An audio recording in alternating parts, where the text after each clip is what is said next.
गद्दार विकले गेले पण निष्ठा विकत नाही घेऊ शकले. तुमच्या निष्ठेला मी मानाचा मुजरा करतो आणि जबाबदारी आता आपली वाढलेली आहे.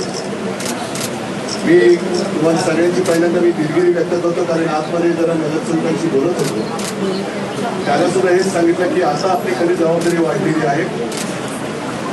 आपला महापौर व्हायला पाहिजे हे तर स्वप्न आहेच.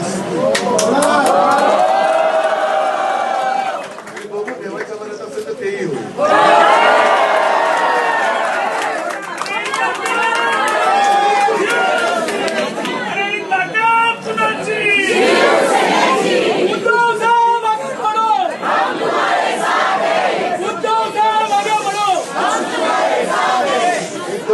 की आपण तो जरी आपल्याला दाखवू शकलो नाही तरी त्यांनी गद्दारी करून विजय मिळवलेला आहे.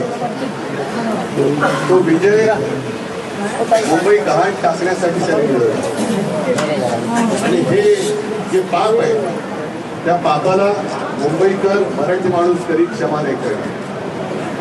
मला आज तुमचा अभिमान आहे की तुम्ही सगळेजण निष्ठेने लढला.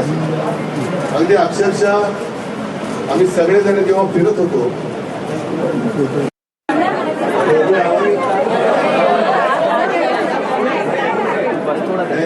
तशा त्यांनी सोयी सुविधा केल्या होत्या तशा सुविधा आपण नाही देऊ शकतो.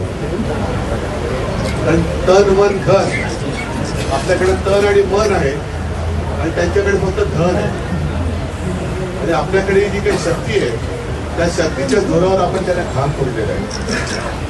आणि ही शक्ती आता जी काही एकवटलेली आहे ही शक्ती तशीच एकजुटीने एकत्र ठेवा, जेणेकरून तुमच्या पिढ्याला सुद्धा तुमचा अभिमान वाटेल की अरे माझे आई बाबा असतील, दादा असेल, ताई असेल, आज जरी विकले गेले तरी हे माझ्या भवितव्यासाठी पैसे मिळत असताना सुद्धा विकले गेले नाही, हा अभिमानास्पद उल्लेख तुमचा केला जाईल.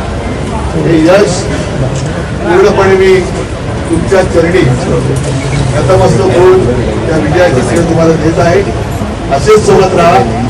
लढाई संपलेली नाही, लढाई सुरू झालेली आहे आणि तुमची जी काही जिद्द आहे शेवटी जिद्द महत्वाची असते. जिद्द कोणी विकतची जिद्द कोणी हलवू नाही शकते आणि जिद्द कोणी विकत घेऊ शकत नाही.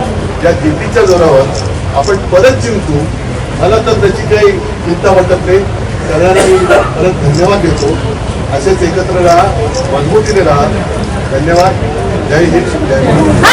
फिरण्याची कसलीही जशा त्यांनी सोयी सुविधा केल्या होत्या तशा सुविधा आपण नाही देऊ शकतो. कारण तन मन धन, आपल्याकडे तन आणि मन आहे आणि त्यांच्याकडे फक्त धन आहे. आणि आपल्याकडे जी काही शक्ती आहे त्या शक्तीच्या जोरावर आपण त्यांना काम करून आहे. आणि ही शक्ती आता जी काही एकवटलेली आहे ही शक्ती अशीच एकजुटीने एकत्र ठेवा, जेणेकरून तुमच्या पिढ्याला सुद्धा तुमचा अभिमान वाटेल की अरे माझे आई बाबा असतील, दादा असेल, ताई असेल, हे गद्दार जरी विकले गेले तरी हे माझ्या भवितव्यासाठी पैसे मिळत असताना सुद्धा विकले गेले नाही, हा अभिमानास्पद उल्लेख तुमचा केला जाईल. हे यश पूर्णपणे मी तुमच्या चरणी नतमस्तक होऊन त्या विजयाची श्रेय तुम्हाला देत आहे. असेच सोबत राहा. लढाई संपलेली नाही, लढाई सुरू झालेली आहे आणि तुमची जी काही जिद्द आहे शेवटी जिद्द महत्वाची असते. जिद्द कोणी विकतची जिद्द कोणी हलवू नाही शकते आणि जिद्द कोणी विकत घेऊ शकत नाही. या जिद्दीच्या जोरावर आपण जिंकू. मला तर त्याची काही चिंता वाटत नाही. सगळ्यांना मी परत धन्यवाद देतो. असेच एकत्र राहा, मजबूतीने राहा. धन्यवाद. जय हिंद, जय महाराष्ट्र.